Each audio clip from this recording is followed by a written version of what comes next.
বন্ধুরা, শুরু হয়ে গেল 111তম ভক্ত সম্মেলন, যেটি খড়কুসমাতে সরস্বত আশ্রমে অনুষ্ঠিত হচ্ছে, নিগমানন্দ আশ্রমে, যেটা ধানছড়া নামে পরিচিত। আপনাদের আসা একান্ত কাম্য। এখানে 4 দিনব্যাপী চলবে ধর্মযজ্ঞ। ভক্তরা এখানে অগণিত ভক্তদের আগমন এখানে লক্ষ্য করা যাচ্ছে। প্রায় এই 4 দিনে প্রায় কোটি কোটি মানুষের সমাগম হবে বলে আশা করা যায়। সেই উপলক্ষে এখানকার এক মহারাজ কি বললেন, আসুন আমরা তার। তো বন্ধুরা, আমরা এখানে পেয়েছি একজন মহারাজকে। এনার মুখে আমরা সমস্ত কথা শুনে নেব। তো মহারাজ, আপনার নাম? আমার নাম শ্রীমৎ স্বামী অক্ষরানন্দ সরস্বতী, বক্রেশ্বর, বীরভূম। আচ্ছা, এই মেলা সম্বন্ধে আপনি যদি কিছু বলতেন। মেলা হচ্ছে ঠাকুরের সার্বভৌম ভক্ত সম্মেলন। এর আগে 19 বছর আগে এখানে সার্বভৌম ভক্ত সম্মেলন হয়েছিল। আর ঠাকুর 1319 সালে প্রথম ভক্ত সম্মেলন করেছিল। আমরা পেছনে যে মন্দিরটা দেখতে পাচ্ছি, এই মন্দিরটা কবে? এটা জগৎগুরু আসন 1332 সালে প্রতিষ্ঠিত করেছিলেন ঠাকুর স্বহস্তে। সামনে একটা ওই জলের কুয়া রয়েছে, এটা ঠাকুরের তখন জল খেতেন। হ্যাঁ হ্যাঁ, আর তারপরে পরে সেবানন্দ মহারাজ আরও ডিপ করেছেন।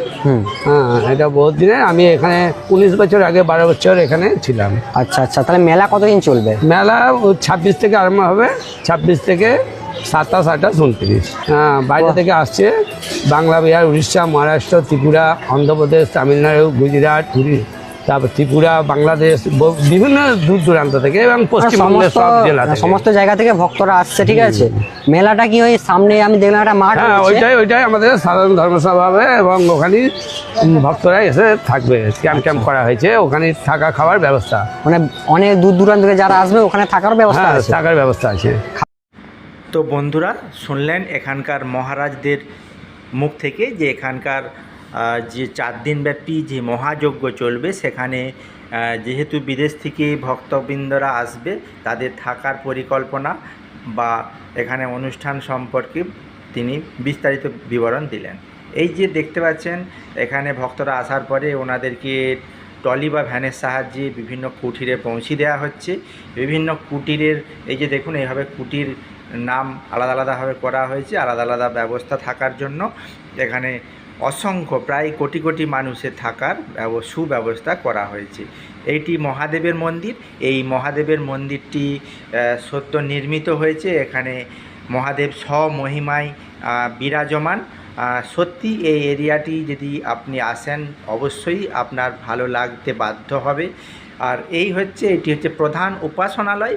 এখানে ভক্তবৃন্দরা একই সঙ্গে সমবেতভাবে উপাসনার জন্য ব্যবহার করতে পারেন। এই বিশাল আকার যে উপাসনালয়টি এখনও সম্পূর্ণভাবে নির্মিত হয়ে ওঠেনি, কাজ চলছে। তো এটি নির্মিত হতে এখনও অনেক সময় লাগবে।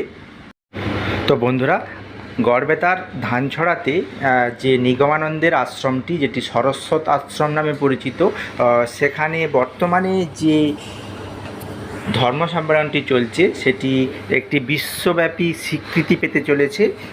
তো তার অপেক্ষা রাখে না।